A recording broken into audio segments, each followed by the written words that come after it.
Liz. Hi, everyone. All right. Hello, and welcome to the Brooklyn Rail's Common Ground. I'm Malva Kajali, a Special Projects Associate here at the Rail, and today I have the pleasure of welcoming a star-studded panel featuring Damaris Dunn, Tené Howard, Kwame Opoku-Duku, and Dr. Yolanda Sealey-Ruiz for a discussion on radical healing with the fantastic Dr. Elizabeth Bishop and friends. This is the second episode of Into the Stratosphere, a new monthly series, which I'll let Dr. Bishop tell you all about in just a few moments. We're also so lucky to have the poet and educator Kwame Opoku-Duku here with us today, who will read to close today's program. Finally, we start all our events here with two important acknowledgements. The first is that here in New York, we're on Lenapehoking, the unceded land and waters of the Wappinger, Canarsie, Munsee, and Lenni Lenape people of the Delaware Nation and the Shinnecock Indian Nation. If you'd like, take a moment to share the land you're tuning in from in the chat and some observations on what it's like around you. Here in Harlem, it's sunny, but kind of cold. The second is an acknowledgement that Black Lives Matter. In the wake of the verdict in the Derek Chauvin murder trial just a few weeks ago, it's hard not to think today about the devastating violence and reach of systemic racism over the past year and beyond. This includes, of course, 16-year-old Ma'Khia Bryant, who was killed on the very same day that the Chauvin trial came to a close just a few weeks ago by the Columbus Police Department after she called them herself, seeking protection. It's devastating to grasp the whole picture of the violence and collective trauma of systemic racism across not just individuals, but families, communities, and generations. Before we open up for our program, I'd like to invite you all to join us for a brief moment of silence to remember Ma'Khia Bryant.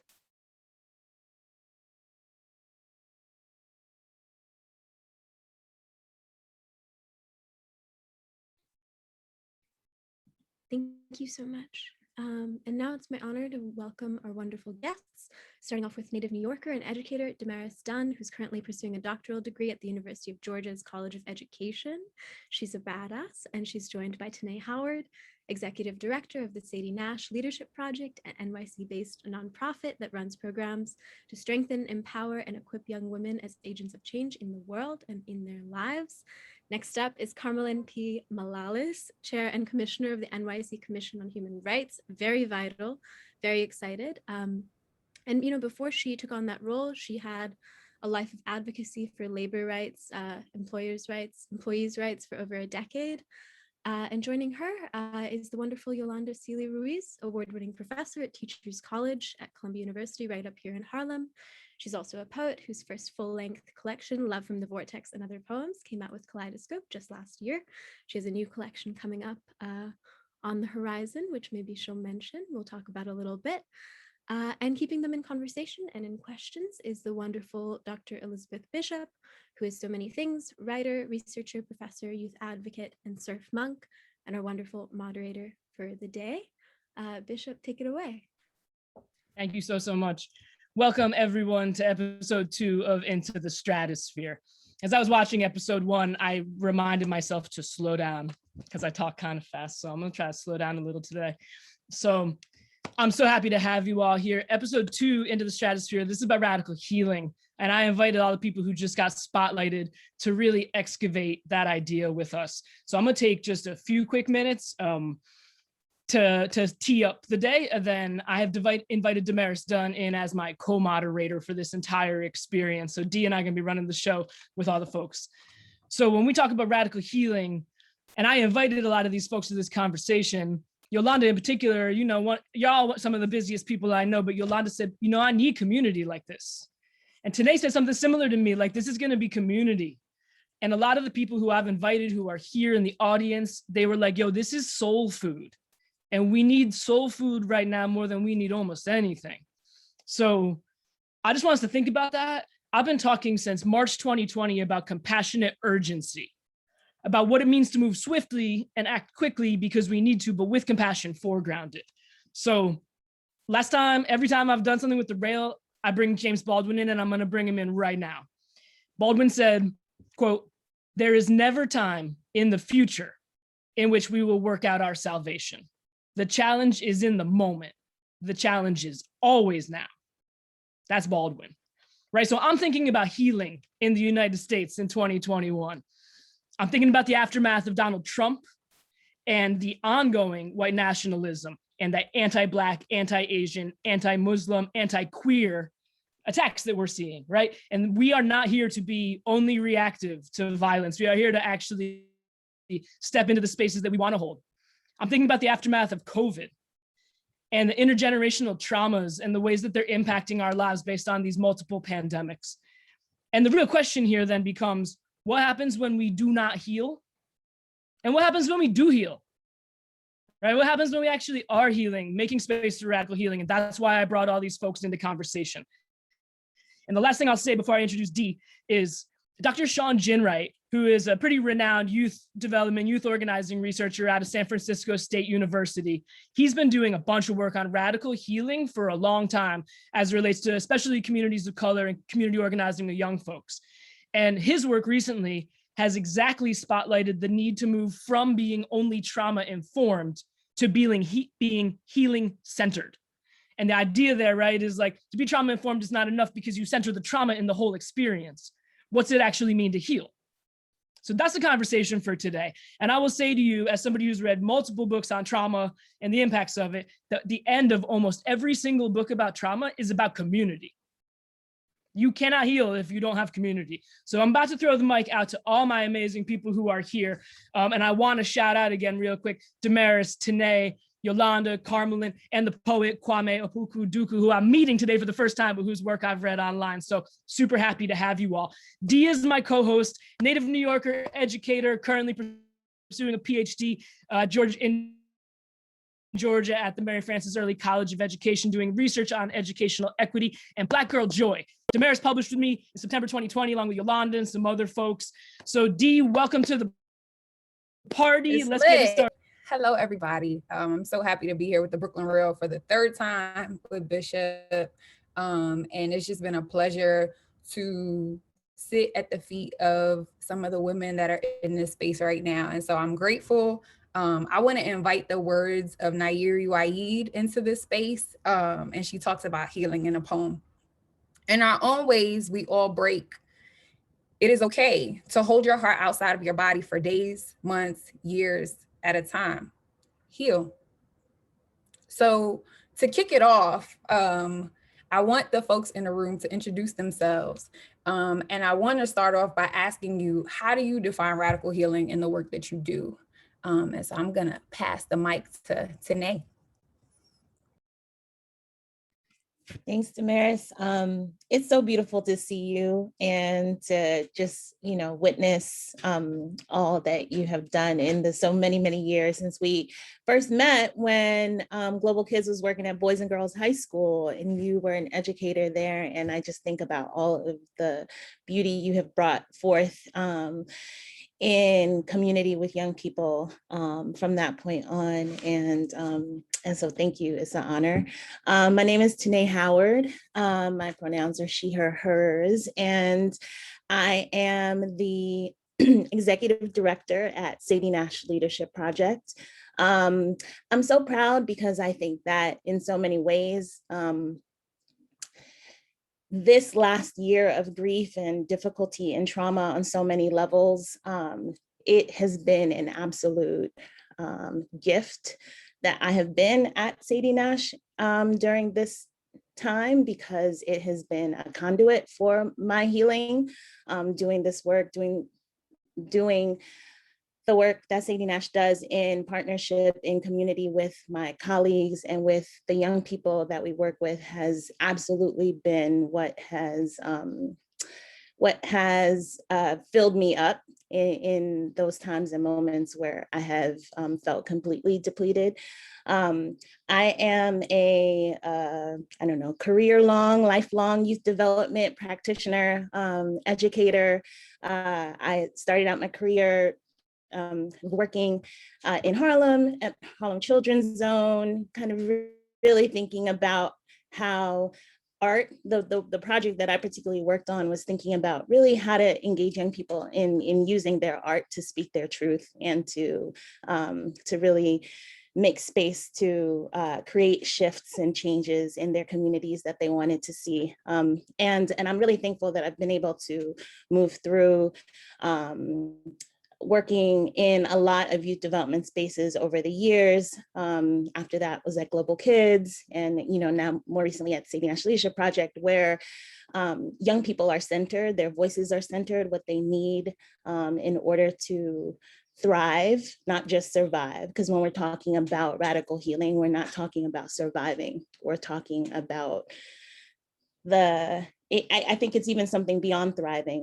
We're talking about really what we say as Sadie Nash is living life in full commitment to joy and liberation for yourself and for your community. And so I feel really thankful that across the time that I've worked with young people, I've been able to see that sense of joy and liberation manifest.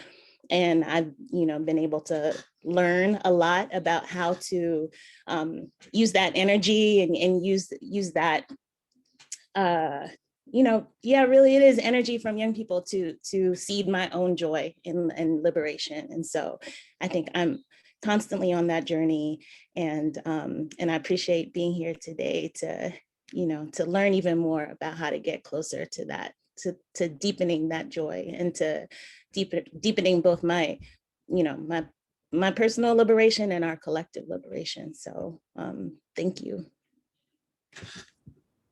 Yoli, how do you define radical healing in your work?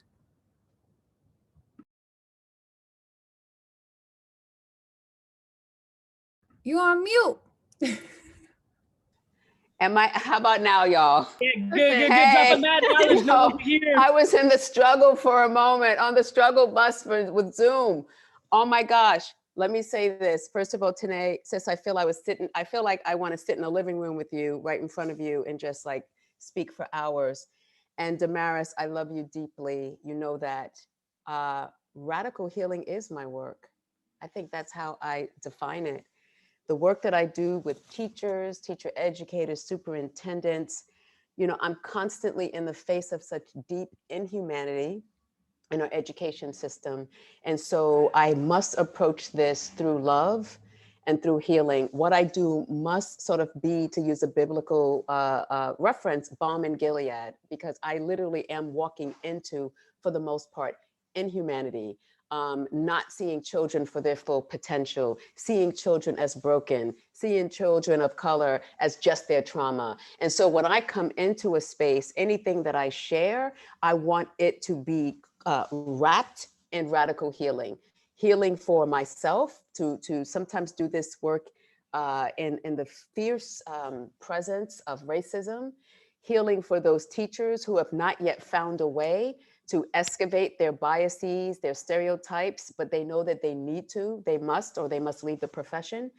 And healing for the students, some of them that I will never meet. And so thank you for that question, but I feel my work has to be and bring radical healing. It just cannot be centered or described. Does that make sense? Yeah. Absolutely. And Carmelyn, how is radical healing working in your work? Yeah, first of all, I just want to say thank you again for inviting me into this space. This is my first time in government, but being in government, I am continually grateful when people make time to include us in spaces, especially because, government has been the site of so much hurt and pain and cause for healing in so many different communities. So whenever people kind of grant us the ability to prove ourselves, to put ourselves out there, I'm incredibly grateful. I'm also incredibly grateful for efforts to create community like this.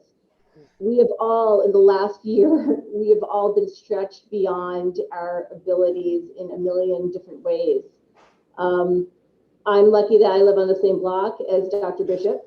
And part of my radical healing journey has been hanging out on our stoop, being able to talk about our days.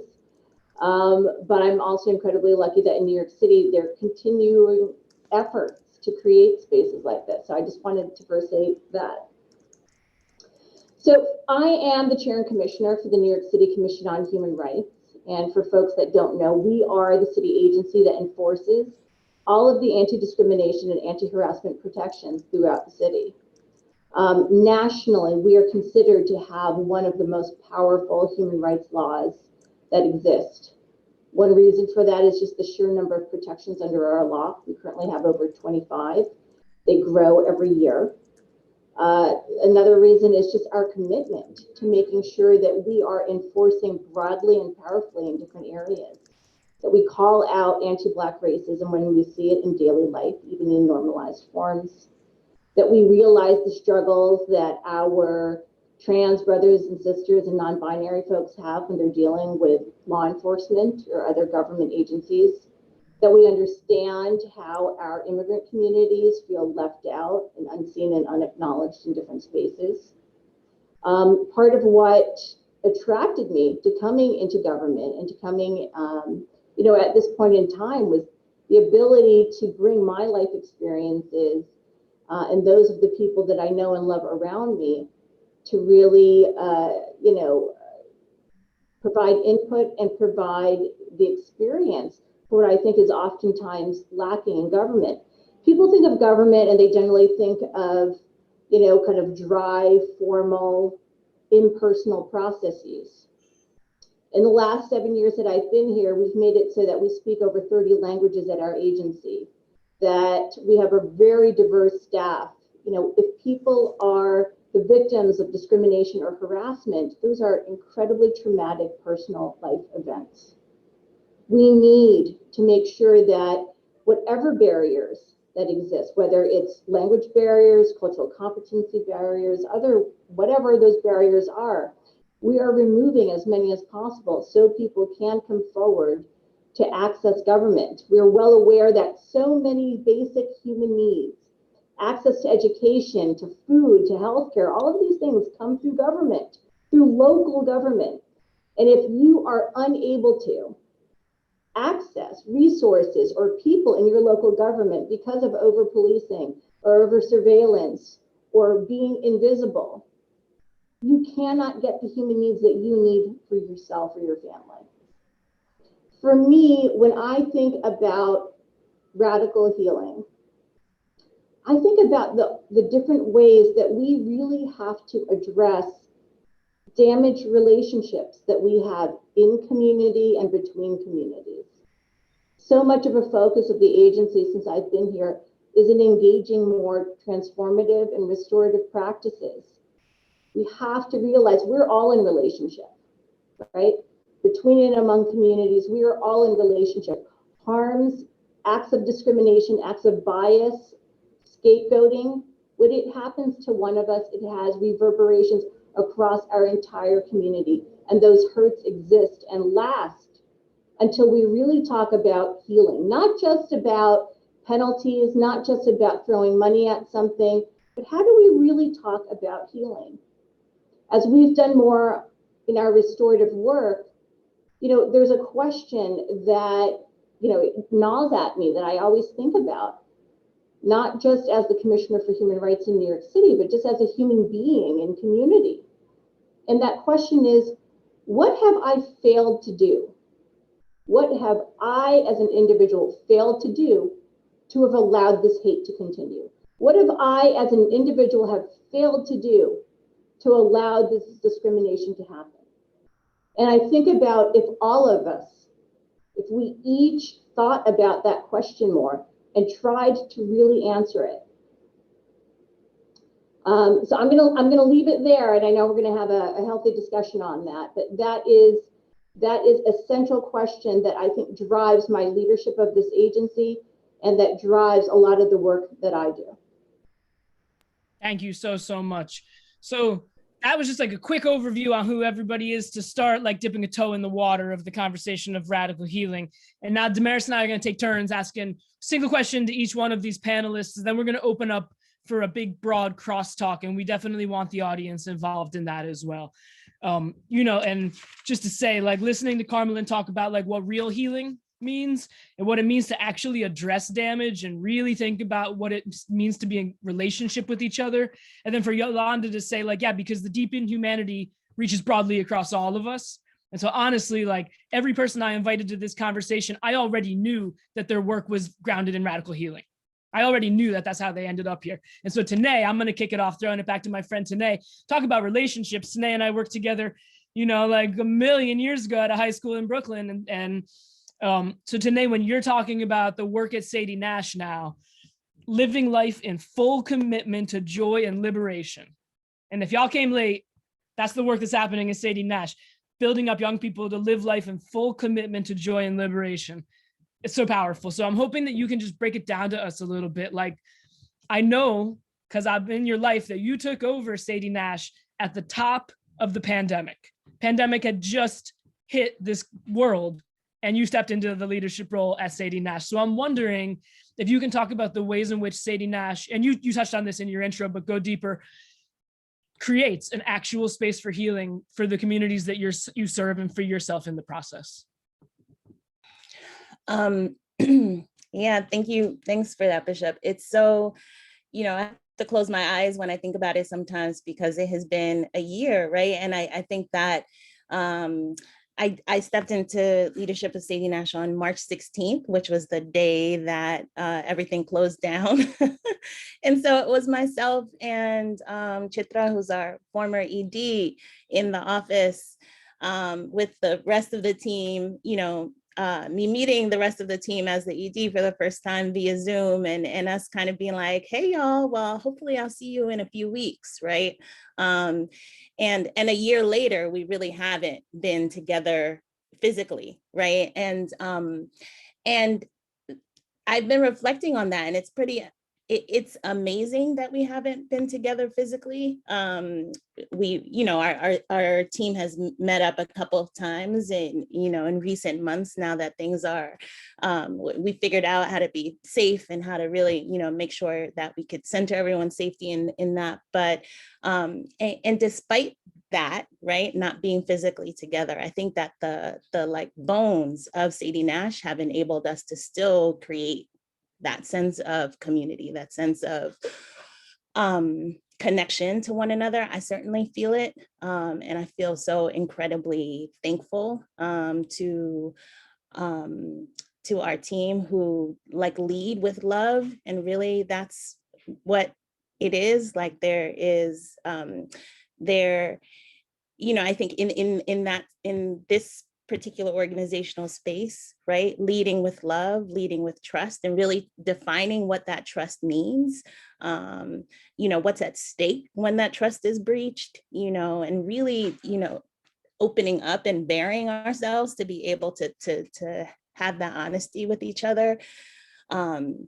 It has been incredibly important, and I think is incredibly central to our work. I think right before I came to Sadie Nash, I was an administrator at a predominantly white institution. It's a school, and I left that space. Albeit there were some, great, interesting things that happened there over the years that I was there, but I left that space really, really traumatized in a lot of ways, and really. I think that the way that I lead and the intuition I have, as a Caribbean-born Brooklyn Black girl who, has always kind of lived in community, with community guiding and holding me. In a lot of ways, when I was being a leader in that particular space, a lot of what kind of leadership means to me was really kind of torn apart, and I questioned it a lot. And I think that central to really leading with love and leading with that trust is really making sure that I'm vulnerable as well, and that I'm saying to folks, yo, this is hard. Like, I don't really know how to do this. This is new. I feel afraid. I don't know what the right answer is. I think in the former space that I was in, like that, I got hurt, from kind of showing that vulnerability. And again, it wasn't about not being able, but it was really about like being able to kind of put at the center of the thing that I was, that I am human, that I am questioning, that I am in constant growth and learning. And I think when I came to Sadie Nash, it was it was difficult for me at first to kind of say, especially as the new ED, and I want to be everything for everyone. But like literally at this moment of the world breaking open, right? And people experiencing loss and grief. And especially in those first couple months of the pandemic, like deep, deep grief. I had a lot of elders in my extended community who, and a lot of the elders in the extended community of our team and our Nashers which is what our young people are, what we call our young people. There was no space for like the kind of pretending or feeling like I had it together, right? And so, and I actually think that was a real opportunity in that moment to really lead in the way that we needed as an organization. And I think that really had to say, look, y'all, I'm hurting. It's really hard. I'm struggling to understand how to make the right decision, right? And hearing from our team, we don't know that there is a right decision. Let's think about it. Let's talk about it. How do we center the experience? What are the experiences of our Nashers and our staff? Like, let's listen to that. And then how do we center those experiences? And then, in reality, how do we balance doing our work in this moment where there is incredible upheaval and uncertainty and difficulty and trauma, right? And I think we were in constant conversation about that. And that sense of vulnerability that I, wasn't sure if I should really put it out there because it hadn't worked in other spaces. I did. And thankfully, I think in that particular space, that vulnerability wasn't seen as a deficit. It was seen as an asset, right? Being able to really, in that moment, be my full human self in that space. And I think that is what part of, you can't get to joy, you can't get to liberation if you aren't your full self, right? And I think that's something that I've been learning a lot also from our team and from our Nashers. Like, how do you show up as your full self? Because that's a requirement to getting to joy, right? You step into spaces as your full self, and you you engage. If you are engaging from that place, right? The path to joy can be laid out. If you're blocking and hiding and pushing things down, it becomes a lot more difficult to identify what even joy looks like in your life, right? What even liberation looks like in your life. And so, I think that I feel really thankful in spite of this crazy year that I've been able, I really do feel like I'm walking my path and I'm in the place where I need to be able, both for me to move closer to that sense of joy and liberation and freedom, but also, to be able to lead the organization in that way. I think that, yeah, like I said, that vulnerability, that cracking open, I don't know that it would have happened in the same way or at the same tempo that it did if it wasn't for the way that, I really started in this work. And so I think that is something for us to recognize as well, those like fractures and moments of difficulty and trauma. And, they aren't the full definition of the thing.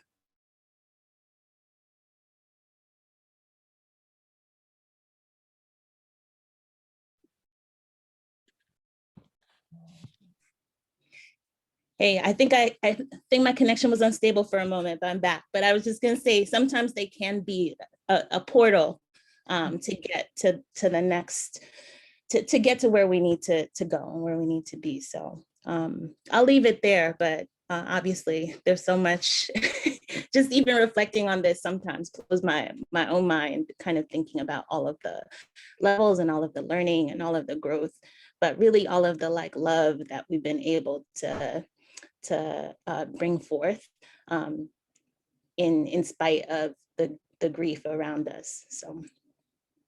Thank you Yes. so much.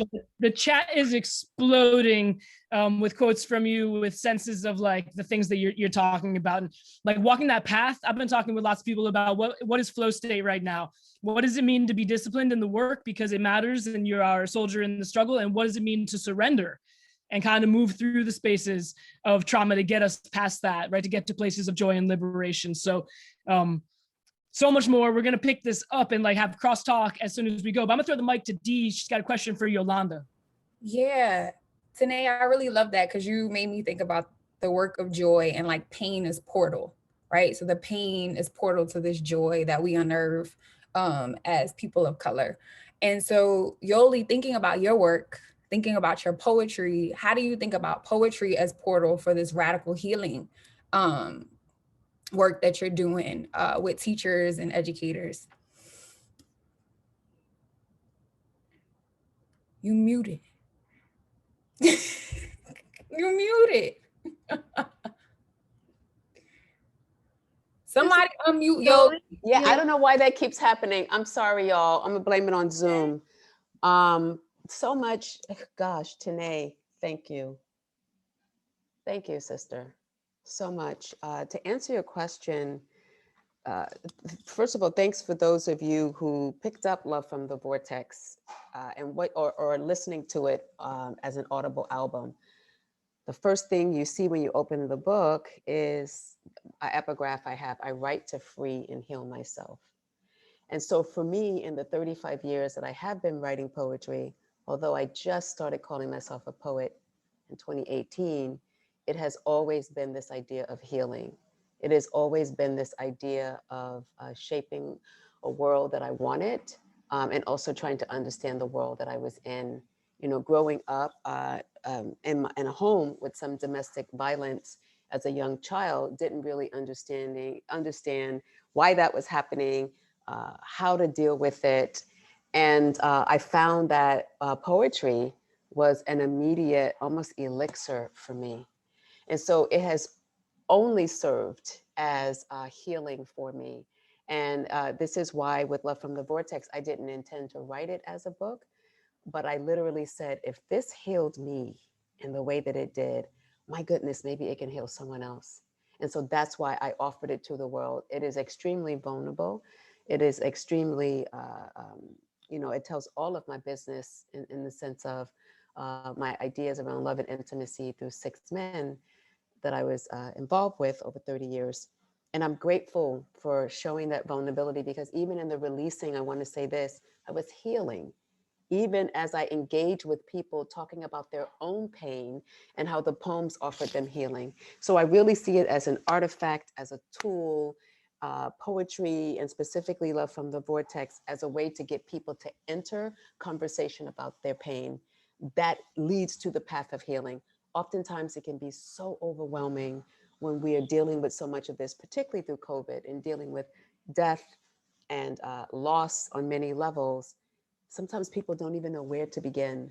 So for me, poetry has been, yes, that portal, that entry point, that opening, like you opened up with Nir Waid, and everything that Baldwin says, Bishop, is poetry to me, even if it's prose.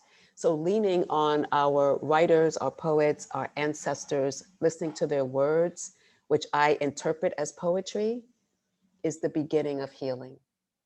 Thank you for that question.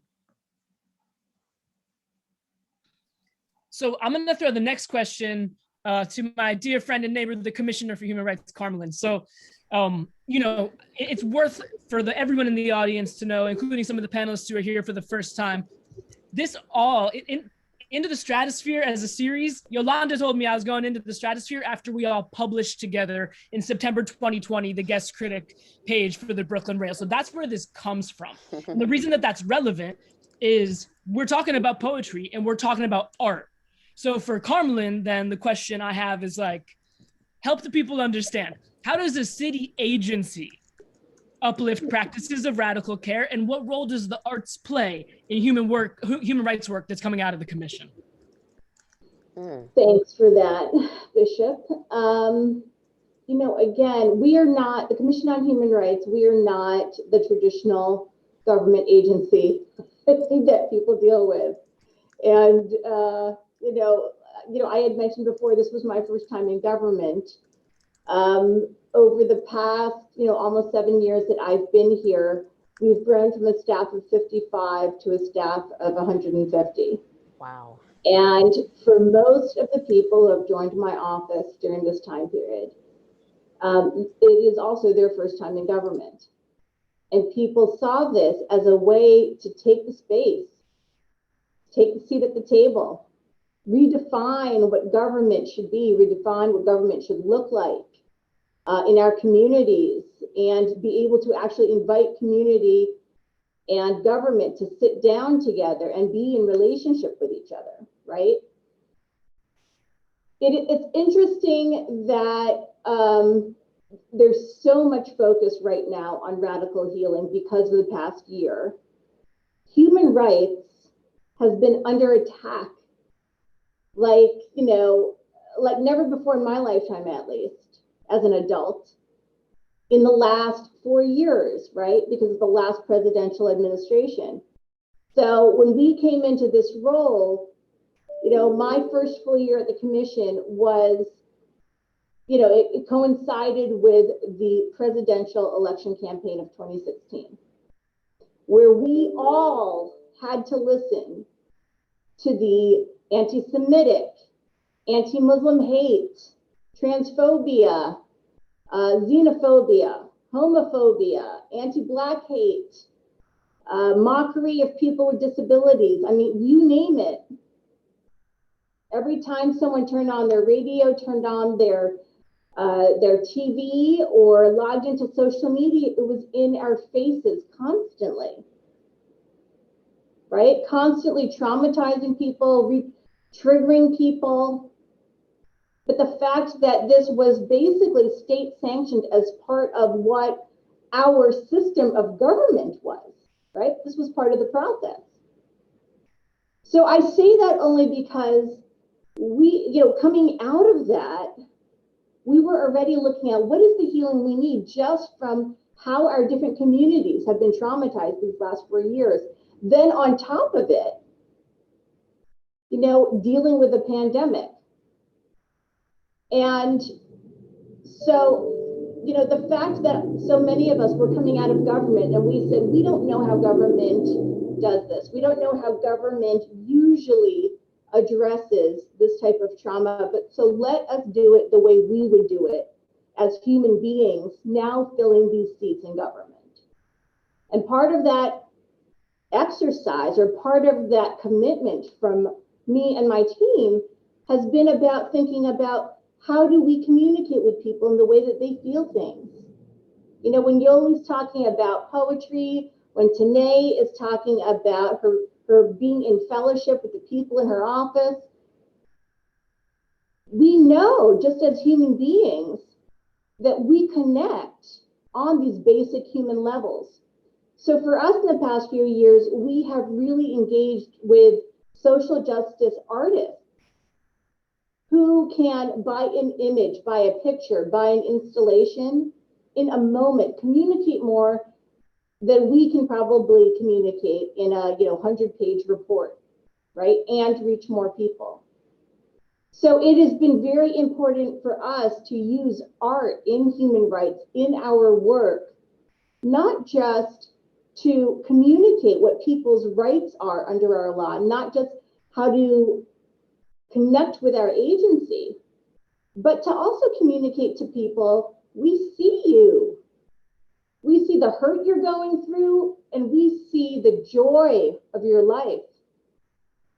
So we were very fortunate, in 2017, we worked with Tatiana Fazlalizadeh as our first ever artist in residence, where we were really looking at the connections and the interconnections of anti-Blackness, misogyny, and our need to address both of those things, but also the joy of Black life, the celebration that our Black communities give, not just in the communities where we see Black businesses and Black neighborhoods thriving, but what they've shared with our communities throughout New York City.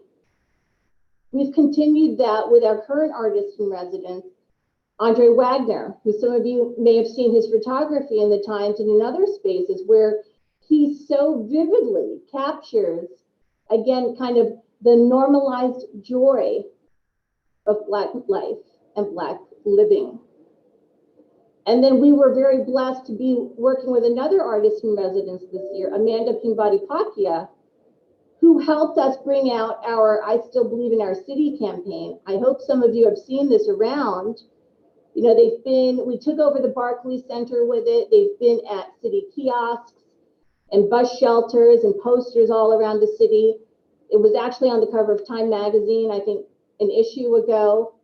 And this was really meant to be several things, to be one, a statement of Asian American resilience at this time where everyone's been struggling, everyone's been dealing with the uncertainties of life, everyone's been dealing with the pandemic. But on top of that, our AAPI communities have also been having to deal with the scapegoating and the racism associated with the pandemic, thanks also to our former president, right?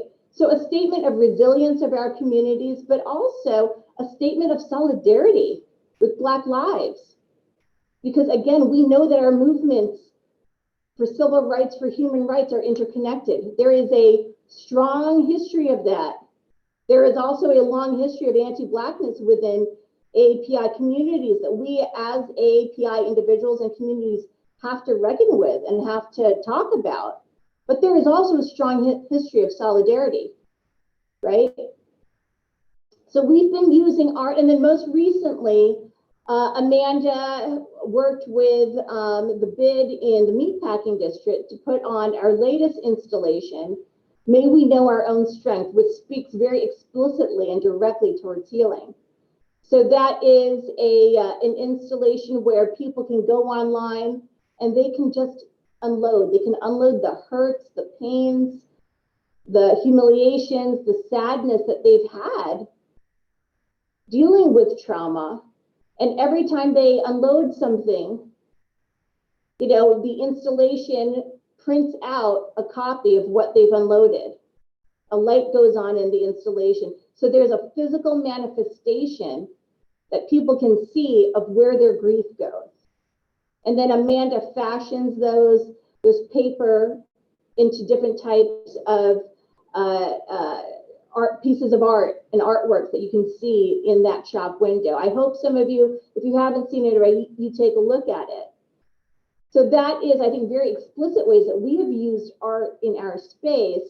We've also done a lot of work in different community and then cross community, trying to coordinate more, working towards healing circles. Again, so people can actually talk about how hate, how discrimination internally in their communities, and also how they've been affected by it. I think one of the reasons we are still, as a society, still reckoning with what we've done to Indigenous people, to Black people, to enslaved people, is our failure to address it. So we very much see our responsibility as government. We've got to talk about it. We've got to create space where we are talking about it and addressing it, or we can never get to healing. Thank you so much.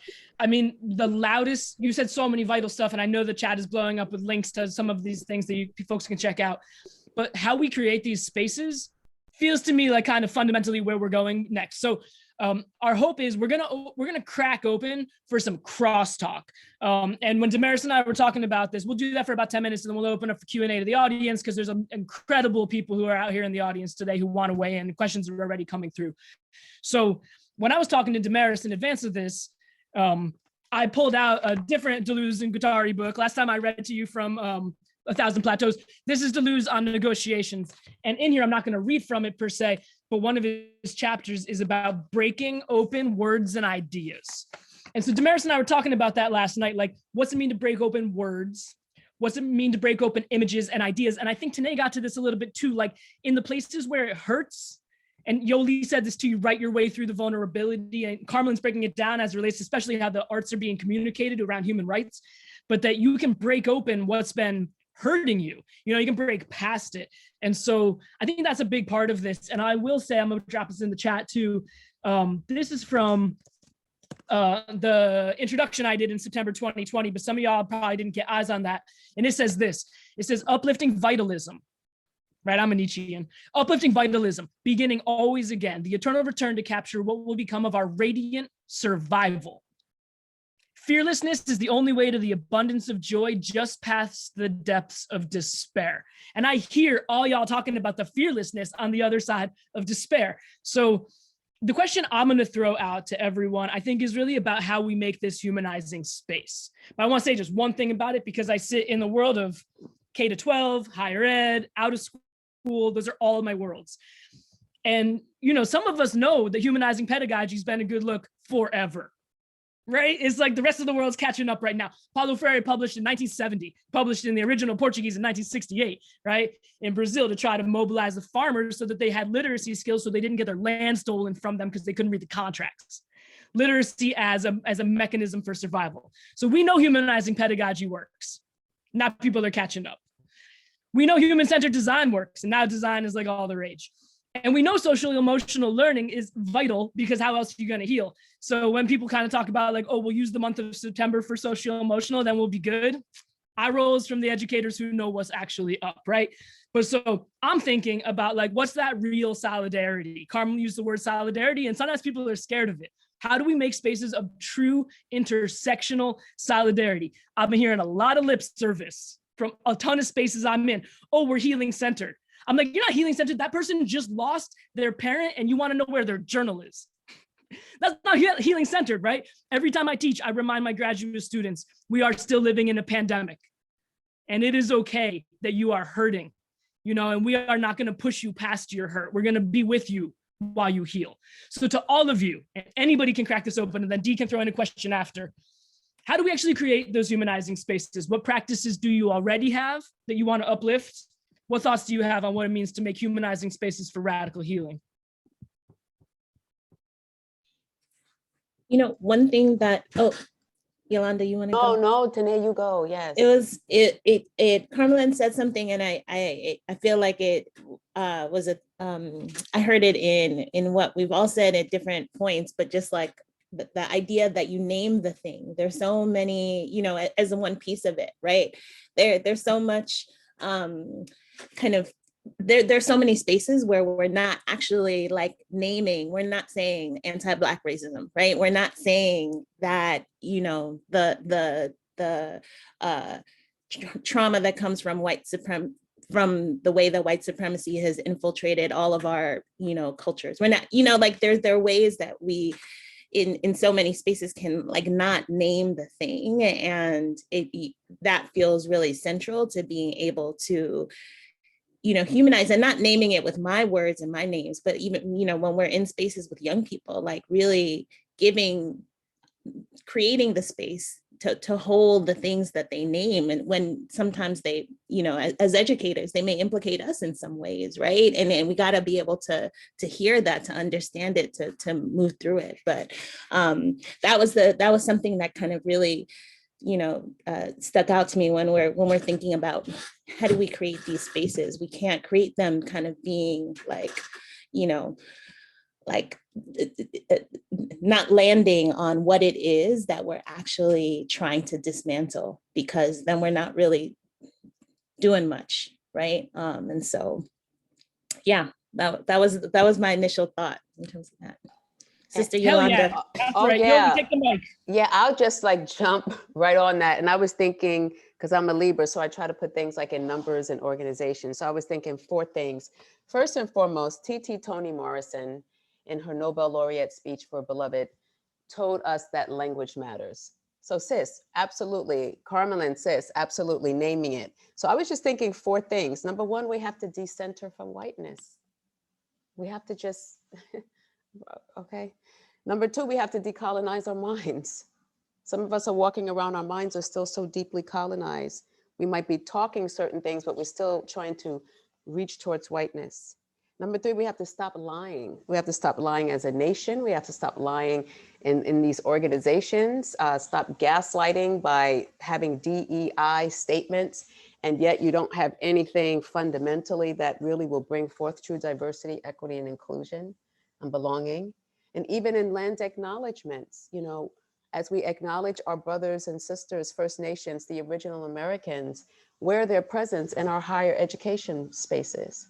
Where is their reparations by way of financial aid for them to get an opportunity for not so much access to the American dream, but an opportunity for them to, you know, kind of live beyond the box that America has put them in. So that's number three. And number four is mindfulness practices or prayer or meditation, any practices that are going to put you in contact with your own humanity and the humanity of others. And so I guess what I'm sharing is we each need our own kind of individualized anti-racist plan, our own individualized plan of how, or it's what Carmelyn said at the very beginning, like, what are you gonna do on a personal level to interrupt this, to move the movement forward? Like, what are you gonna do? Spike Lee always says, are you about it? Or are you about it? So you'll know when you're about it because your actions, your mindset, the people around you, the people you're interacting with, the way that you're being challenged, all of that is going to be proof. But, you know, let's start with some truth first. I just got to add to that. You know, we all show up with our different forms of privilege. We all do, right? We have got to have the courage to do something with that. We have got to have the courage to say no more. In far too many spaces that I am in, the situation is like, why fix what's not broken? This system has been going on for however long, but we are not realizing how broken these systems are, that we have a need to redefine. Why do we have to redefine what a workplace looks like, what a place of employment looks like? Because there are still so many women and other people being sexually harassed, because women are still struggling and other parents are still struggling to do the work and go home and take care of their children and to do that well. Why do we have to redefine what schools are? Because there's still so many kids unseen with, you know, unrecognized, unattended to disabilities, with ways of learning that are beautiful and brilliant.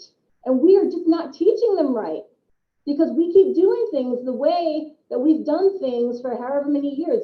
Bishop knows that that's very personal to me right now. We have got to have the courage to say, this isn't working, let's do it differently. In government, you know, I oftentimes tell the story of when I first got into government, I felt like, you know, watching everything around me, I saw this guy like, you know, pulling a little lever and it's like, what are you doing? I'm making cheese, and you see what's coming out and it's sausage. And you're like, dude, that is not cheese. Step away, let some people in, let's fix it a bit, and then we're gonna make some cheese. But we have got to say the status quo is not working. It has not worked in years. It has not worked in decades, in millennia. It has been systematically set up to keep so many of us outside of a system that works, that is successful, that survives, that thrives. And we've got to have the courage in our different spaces of privilege to say no more. No more. Tanae, take it. Yeah, no, I was just, you know, there's so much, my mind is being blown right now. But part of what I'm thinking about too is just how you know, where kind of structures and frameworks for accountability and love and accountability come into place. I think a function that I've experienced, and I know many of us have, of white supremacy is that people are like, can be refuse, right? They can be thrown away, they can be put out, but like really there's so many structures and systems. You know, I think about how my granny would, you know, tell us like when we did something wrong, right? You know, or it wasn't, you don't get thrown out, but you get held accountable. You have to engage in the thing. You have to really understand what you did wrong. When we talk about those restorative practices that Carmelyn talked about before, it's so important, but they're in so many of the structures and systems, whether it's in government and other places that are created to really center, whiteness or center this white supremacist idea. People are not, there isn't a culture of restoration and of really holding folks accountable and figuring out ways to kind of come back into community and continue to be a part of community when you don't do things the right way, right? There is no right way. We're all in process and growing and learning and transforming and it can be muddy and hard, right? And so I think that there's a lot of ways in which that feels really important as well, to really have systems of accountability that don't push us out to the side so that there's no way back in, because that creates a box that's not real for us to be able to kind of live in, right? So true, how do we create these spaces, create more spaces where restoration and it is a part of it. And I think, love has to be at the center of this. Sis Yoli talked about this just now, right? Love has to be at the center of it, that we all deserve it, that we all can partake in it and be a part of it. And I think that we, as Carmelyn said, we live in so many systems that don't actually believe that, right? So how do we infuse that into these systems? Like, how do we break those systems apart and reconstruct them with ones that really do have love at the center? I think is the work that we're, trying to do and figure out. But anyway, that was my inspiration from all that was going. And to say, and I don't know if we're going to see it exactly, but we might, Yolanda's racial literacy development model is grounded in critical love. And from love, the next step is critical humility, which is chill, look at yourself, see what's been happening. And when you said name it today, I kept thinking about all the ways that things are not named, right? And that's a way to uphold white supremacy. And that's back to, Foucault and the repressive hypothesis, let's not talk about it, let's have open secrets and let us live in those spaces. So, I love the are you about it or are you about it, right? That's what I'm going to hold with that. I'm also going to throw the mic back to Damaris. She's going to ask one more question to the panel, and then we'll go open to Q&A. And when I was telling Damaris I was going to use Deleuze talking about breaking open words and ideas, she was like, yo, what about Zora Neale Hurston? So D, you can take the mic. Yeah, so I've been sitting with Sister Zora because I am writing a book chapter right now on Black joyous citizenship. And her mother told her as a child to jump at the sun, right? She tells her to jump at the sun, and that's a part of her joy. And so I'm thinking about what brings y'all joy in the work? How do you jump at the sun in this work? Because it is painful, it's hard work. But what does it look like to have joy in the work that you do? Because the pain and the joy are existing together. And I know that because you're here, you're still here. And so what does it mean for you to jump at the sun in the work that you do? Oh, I'll start. Oh my gosh. How about this? Right here in this moment is jumping at the sun.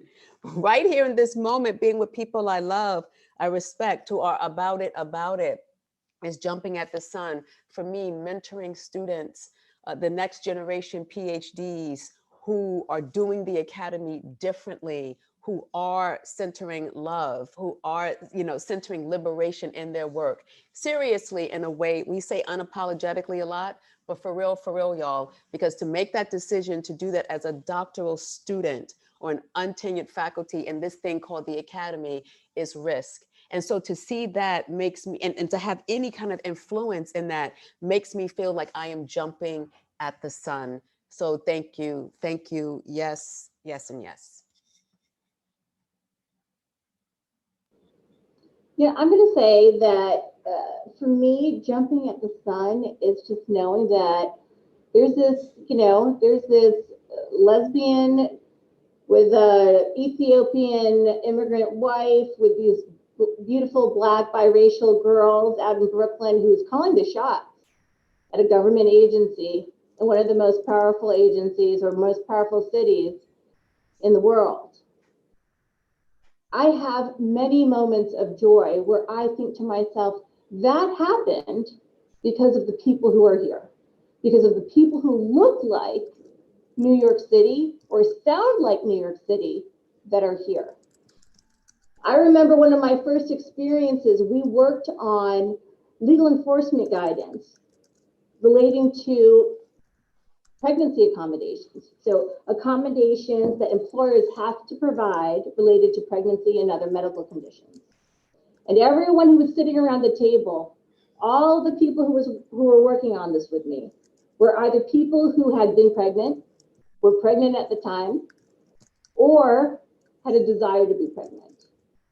And we included so many things from our own life experiences, including the fact that when we talk about pregnancy and related medical conditions, we have to also talk about abortions, and we have to talk about the ability to become pregnant. And at the end of it, we had an intern who was working on it, and she said, "What happens now?" I said, "Now we publish." She said, "Who else has to approve this?" I said, "You're looking at her." So the fact that you can have representation, that we've taken moments from our lives, that we've taken the hits to be in government or with government or what have you, and that some of these amazing people on my staff have taken this crazy journey with me, you know, walked off the cliff and said, "I'm going to be a part of city government at this time." We've made these changes. The fact that now as a city, we celebrate Vaisakhi. We have blocks long iftars in the city, where in some neighborhoods, they had no idea what an iftar was, much less that there should be an iftar in the city for the whole community. The fact that we can talk about anti-Blackness, and I could put that on a 20 feet up billboard that says "Protect Black Girls." I look at these things, and all of those things give me joy. So Yeah, I ditto on all that. I feel like I'm just blown away by the idea of jumping at the sun, and I want to jump at the sun every day. So I'm gonna figure that out, how to include that in my day, how to ask that question of my children, how to ask that question of our folks. How do you jump at the sun today? But I'm gonna say community, being in community, makes me jump at the sun, like being with my sister friends and kind of really being able to dig into all of the complications of our lives and questions and just like, kind of being in that soup and really getting in it makes me jump at the sun. So I'm also going to say that the being able to have a space where I can, be my full self, cracking my silly, not really funny jokes, and like being able to kind of be, know that I could walk into a space and be me, which has not always been the case in my life. I've been in many, many spaces where I've had to where I thought I had to kind of, button up or turn another way or look another way, but I don't live and I don't walk through many spaces like that anymore. And I feel so thankful for that. That makes me jump at the sun. And the fact that I in most spaces that I move into in at this point in my life, that's Tanae. And I think that I feel very thankful for that as well. And like Sister Yoli said, this space is definitely, I feel like, my heels are up. So thank you for that question, Damaris. Can I just ask, and from now until we end, can folks in the audience kind of put in the chat, how do they jump at the sun? If we can just kind of capture that and see that joy, we can, some of us maybe vicariously live through it. So I just wanted to offer that as a possibility. How are y'all here with us today, jumping at the sun in your everyday life, and particularly in this work? I love that as a prompt. And perhaps it's a great place to open up to questions. If you want to drop how you jump at the sun in the chat, maybe we can go to you a little bit later, but I love that so much. this conversation has been wild. So beautiful. Thank you. Our first question comment will come from our very own Nicole Hamilton. And Nicole, you can turn on your mic at will. First of all, I love being someone's very own. That's wonderful. Thank you. This is a serendipitous day and a wonderful conversation. I had on a sweatshirt earlier with a really fun Black girl on it. And then underneath, I just happened to have this t-shirt on just arbitrarily today that I decided to put on. So all things working together in concert. I have to bounce in a minute because I'm going to go and hold a circle for educators about anti-Blackness and about how their students have started a POC at their school page because they're experiencing so much anti-Blackness. And so I needed this time in this space and this energy to go do that. But I have a question about thinking about two things, some things that Carmelyn's saying, some things that everything that everybody is saying, but about systems and transformative justice. And people always say that, like, you can't have both and you can't transform. You can have restorative justice in a system because it goes back to what the system was created for. And Carmelyn was saying, like, the system is broken. And I agree. I also think the system is performing exactly how it was intended to perform, to marginalize people and to oppress people. So I'm thinking about, like, how does transformative justice exist in systems? How do we do it without abolishing them and breaking them down? And then do we have the imagination and creativity to do that? And then also thinking about the healing center practice, and like Bishop, you like rattled off all these things, you know, these buzzwords of the day, SEL, you know, healing center, trauma informed, culturally responsive, all these things. And I'm thinking a lot about like healing center practice versus trauma informed practice, and that healing center requires that the practitioner is healed themselves. So how do we look at the system if the system needs to be healed? And what is the infrastructure? To Tane's point, as you were talking, I was writing a question and the words you were saying coming out of your mouth were coming off of my pen, which was very strange. But like, how do we build an infrastructure that creates space for healing on purpose? Not because of a pandemic, not because of something happened, but like, what does that look like in actual practice? Does it look like a schedule change? A bell schedule is different? Does it look like school day is longer, school days is shorter? Does it look like summer? What does it look like to have a time in the day where practice can be practiced and not squeezed into something arbitrarily or accidentally? That it also centers healing for the educator and for the entire community. So that's a big question, but I'm just wondering what you all think about, like, what would you change? What would be the infrastructural change that you would make in the place where you work, in your city, or in your school, or in your program to make space for intentional healing?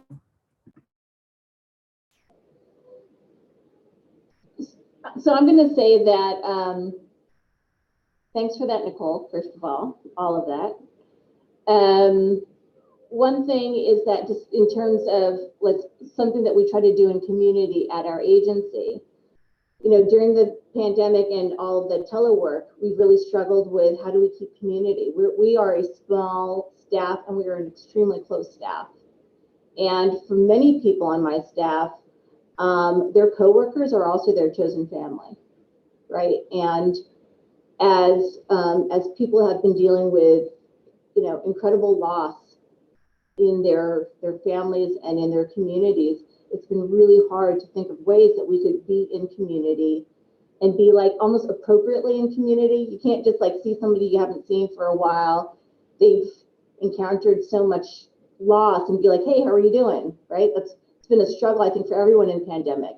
How do you greet somebody? How do you reconnect after not seeing someone for so long? And there's been so much change and devastation in people's lives. One of the things that we started doing was creating, you know, like I think Mondays, we have our Monday afternoon charlas. And then on Fridays, we're very fortunate to have several social workers on staff who have been great at facilitating kind of these like just self-care drop-in times where we might pick a theme, or we might just completely ignore the theme if somebody comes that day and has something else on their mind. But it is actually scheduled, planned time across the agency that meetings cannot overlap with, where people have it to just, chat, be themselves. Sometimes I think people have been there and played music and not really said very much, but it is a forced time to just kind of stop the day. I mean, and all of that is a challenge. I'll say it's a challenge to me. Bishop was, I think, talking to me about meditation once, and I was like, I don't know if I know how to be relaxed, and that's not good. That's crazy. That's terrible. That's not what I want for my kids. That's not what I want to model for my staff. So, so I think we have to learn how to do it, but that's part of what I was talking about before. We have to redefine. Saying that is an odd thing to do for a workspace, we have to redefine what makes sense, what's functional. People are much more functional when they can take these moments to just stop everything, these self-care spaces. So that is more functional. That is more normal than what we've all been, I think, accustomed to, and accustomed to believe is the way that somebody is supposed to be at work, or the way you're supposed to lead at work. Like Tanae, when you were talking about like what it is to walk into a space and be a leader, I mean, I think that's the courage too. That's to say, this is how I'm leading. It is not what people are used to. It is not what people are used to seeing, but this is how I'm leading. And clearly you've had a response to that as well. You're not leading like how you were maybe like in your last organization, but clearly that wasn't functional. Yeah, I think that piece that you mentioned, Carmelyn, is really important. Like, like we really are creating a different thing. And I think that, so often, especially in leadership, you're like, well, what's the answer? Like, what are we going to do? How do we move forward? And, to say, I don't know, especially in this, because we don't know what a healing centered space, in educational systems, like we don't all know. I think we have spots of it and we have experiences that like lead us to it. But in terms of that system level shift, I don't know what it looks like, right? So part of it is like really being willing to be in the learning together. And like you said, I think creating space for that, because it is so hard. Folks respond differently and need different things, right? And I think that it's only through the listening and through the processing together that we can really come to understand what is needed and what is possible and what kind of spaces we need to be able to create. I feel like, Nicole, that's not, it's not the, it's hard. That's a hard question. But I think it's such an important question to ask and to keep asking of ourselves, because we have to keep thinking of it and keep putting it at the forefront. Like, am I moving closer towards creating this healing centered space, right? And the intentionality, I think, is important as we're pushing forward and creating. So thank you for the question, Nicole. Yeah, Carmelyn and Tanae, and I want to thank Bishop for talking about critical love and humility. In order for us to create an ethos in these organizations, people are going to have to be humble. They're going to have to face where they have arrogance within them, where they've been taught to believe that they're better than someone else because of maybe a family they were born into.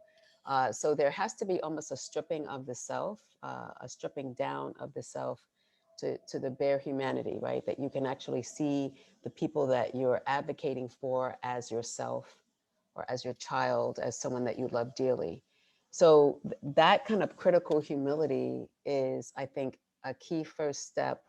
But maybe even before the humility is the love, the critical love that really is rooted in respect, is rooted in care, and is rooted in a profound and ethical commitment to the communities that we're serving, connected to their liberation and to ours.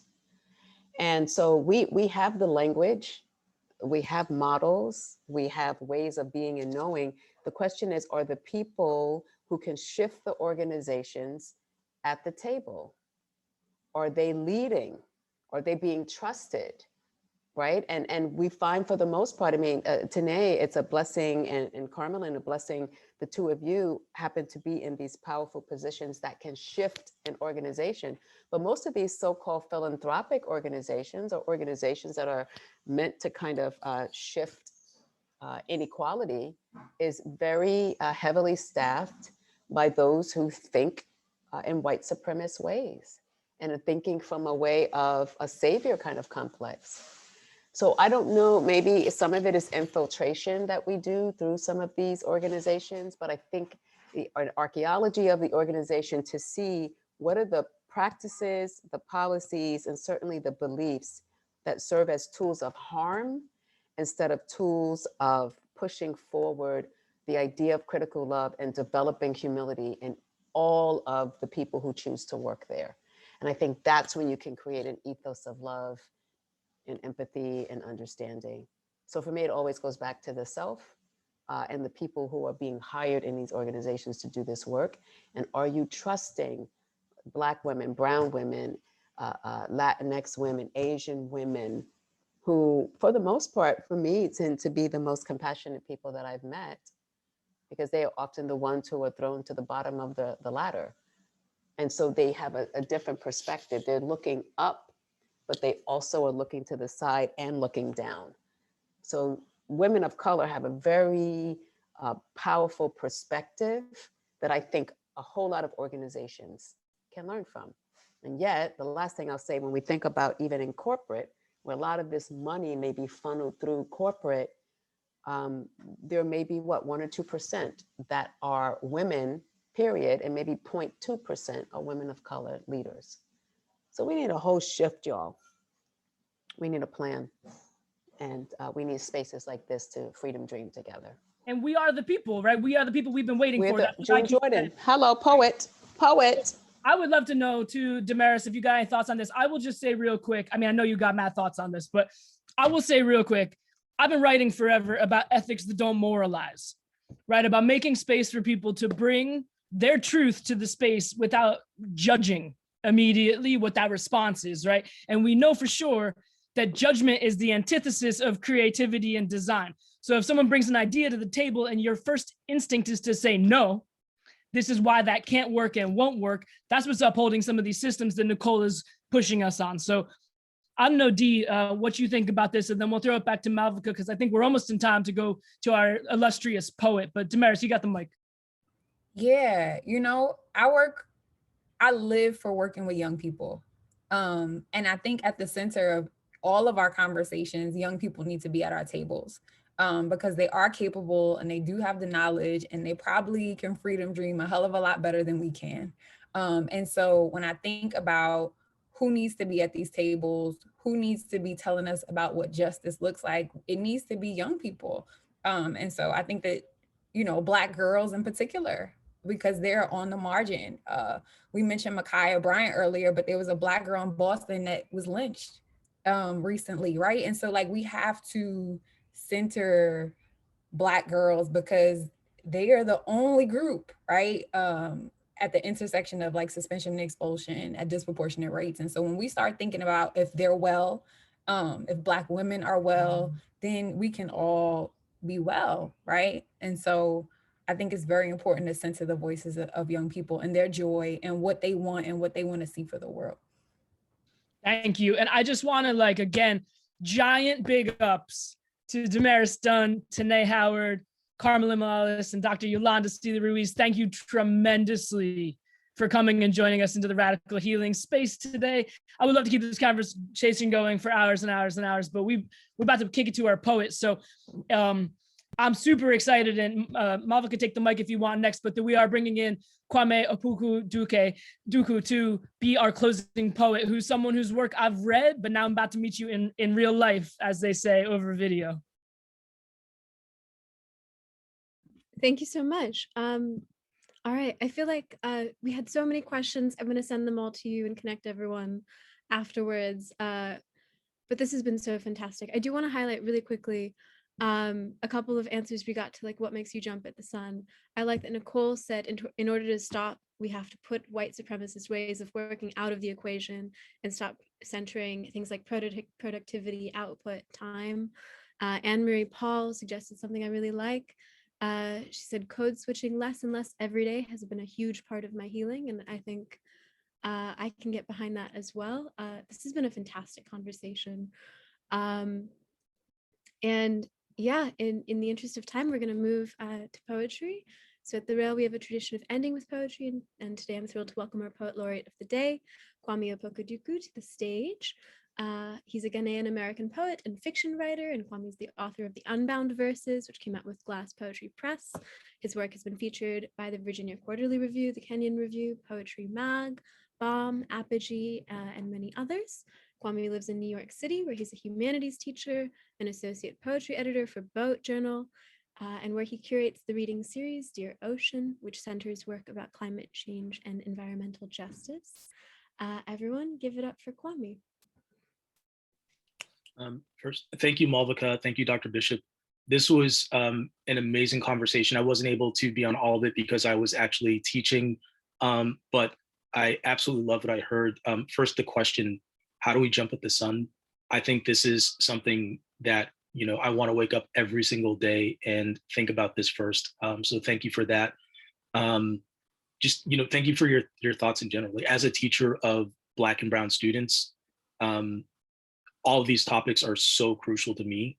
So the things that I'm hearing now, I'm going to take back and introduce to my colleagues and talk to my students about, especially because as a teacher of Black and Brown students, so much of what we're dealing with is there's a layer of trauma that we have to get through in order to reach these kids just as Black and Brown students, especially what was happening over the last year in terms of being remote, in terms of police killings, in terms of all of these different things. And as a Black writer, so much of my work, especially early work, was informed by my own trauma, just moving through the world as a Black person. So I love the idea of being healing centered. And I think as I've grown as a writer, I've tried to move from a place of writing into my grief and trying to move toward that place of joy, gratitude, and you know, jumping at the sun. So this was really beautiful and healing for me. I'm going to just read two poems, which I think resonate with the themes discussed today. The first poem is called They'll Ask You Where It Hurts the Most. Blessed be the bitterness at your core, that quiet light growing quieter still, like the dull moan that escapes your lips while you dream. They'll ask you, child, what you know of suffering.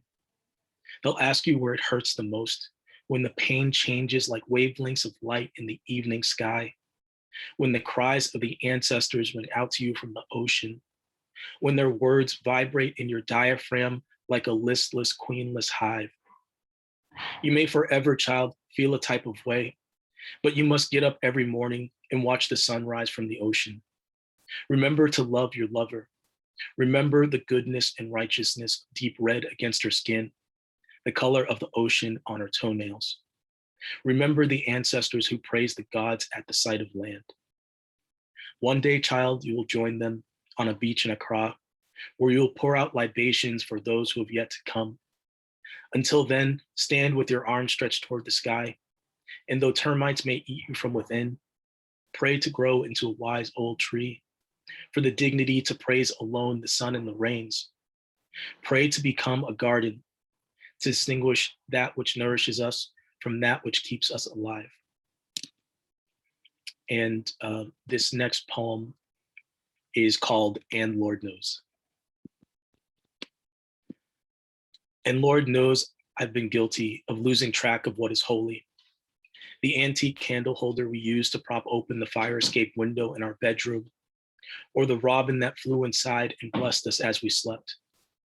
I remember the air flowing through my body, the buzz of my hands trembling as we pursued it with a giant Tupperware container, catching it and releasing it back onto the weathered rug out on the fire escape, and the sound of the man shouting to a friend across the street as I put my body out the window to set the bird free.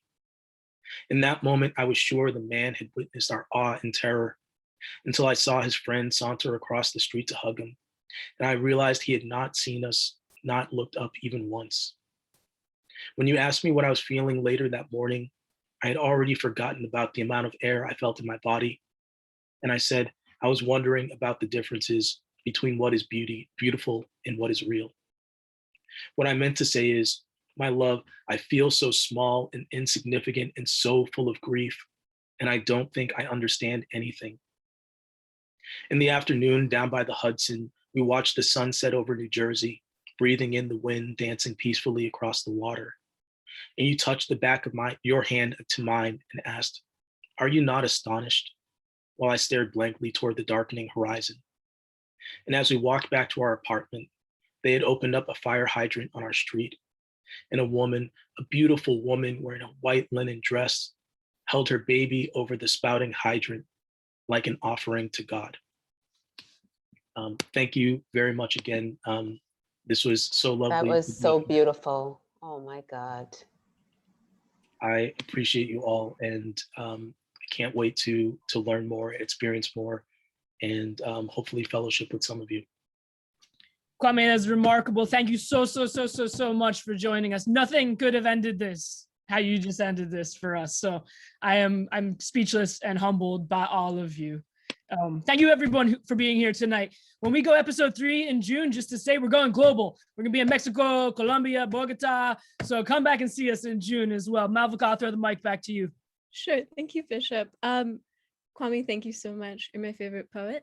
And of course, thank you, Tanae, Damaris, Carmelin, Yoli, love you. And of course, Dr. Bishop, who brings us all together.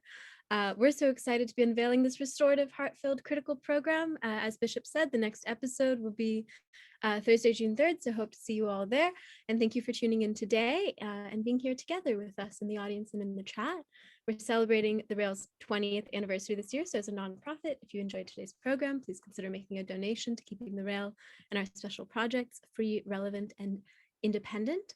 I also want to take a moment to invite you all to join us for an evening of joy and liberation tonight at 7 p.m. This is a virtual celebration. Tanae and her wonderful team at Sadie Nash are hosting this evening. It'll be celebrating the transformational leadership of 5 young women who are impacting the world. I've dropped a link in the chat and I'm redropping it. I'll be there. It's going to be a blast. Really excited. And please join us again tomorrow at the Brooklyn Rail for artist Kelty Ferris and conversation with Rail editor-at-large Tom McGlynn. We'll close with a musical performance from the wonderful Serena Caffrey, and that will be at 1 p.m. right here in the Zoom. Other than that, thank you all so much for coming. You can turn on your microphones if you want and say goodbye on your way out. But this was truly so magical. I love you, Bishop. Thank you, y'all. Malvika. Love you. Thank you. Thank you so much. This is amazing. Really beautiful. Bye, everybody. Thank you. Love you, Nicole. Thanks, Thank you, Damaris. everyone, so much. Thank you. Charlie, so look much. at you. Nick, Bye. thank you, Nick. Nick is awesome. Thank you, Kwame. Thank you, everyone. It's beautiful. We have Maritza coming in from LA, y'all. There's been a lot of people up in this piece. Damaris, you're the truth. Not the truth, the Thank truth. you, thanks for bringing it all together. Thank you so much for coming. Thank you, Nicole, for dropping by. I love that. Mhm. All right, should we all break for lunch? Yeah, let's break for lunch. Yes. Bye, guys. Remember the Bye. revolutionary nature, love, and compassion. Peace. Peace.